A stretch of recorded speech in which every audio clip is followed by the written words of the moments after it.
Good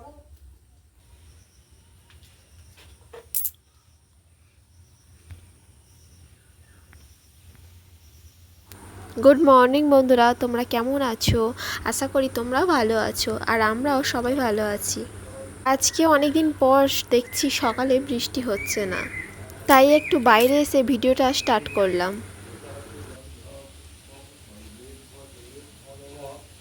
আজকে তারিখটা হলো জুলাই 10 তারিখ, মানে আজকে বৃহস্পতিবার।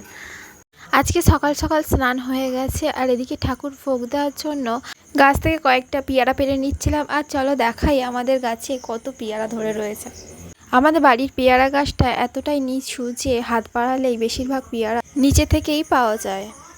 চলো পেয়ারাগুলো ঝটপট পেরে নিই।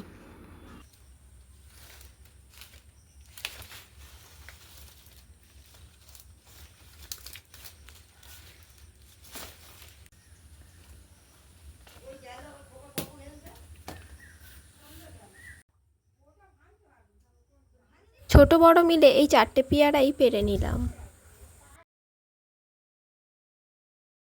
টানা এক সপ্তাহ পর আজকে একটু আকাশের ওয়েদারটা একটু চেঞ্জ হয়েছে। আর তারপরে দেখো আমাদের বাড়িতে ঠাকুর মশাই চলে এসেছে।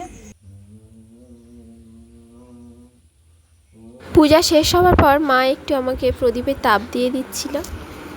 আর এদিকে দেখো আমার মেয়ে ঘুমিয়ে পড়েছে, আর মা বলছে ওকেও একটু দিয়ে দিই। আর ওইদিকে দেখো আমার মায়ের বান্ধবী এসেছে মায়ের সাথে গল্প করার জন্য। পূজা শেষ হওয়ার পর ওনাকে দিয়েছিলাম প্রসাদ, আর ওনার বাড়ির জন্য একটু দিয়েছিলাম। বিকাল হতেই একটা পেয়ারা কেটেছিলাম, আর আমাদের কাছে পেয়ারাটা এত সুন্দর মিষ্টি, মানে খুব সুন্দর খেতে। আর বাড়িতে কিছু ফলের গাছ থাকলে সেটা পেড়ে খাওয়ার মজাটাই আলাদা, তাই না বলো? আর পেয়ারাটা খেতে খেতে তোমাদের একটা জিনিস দেখাই চলো।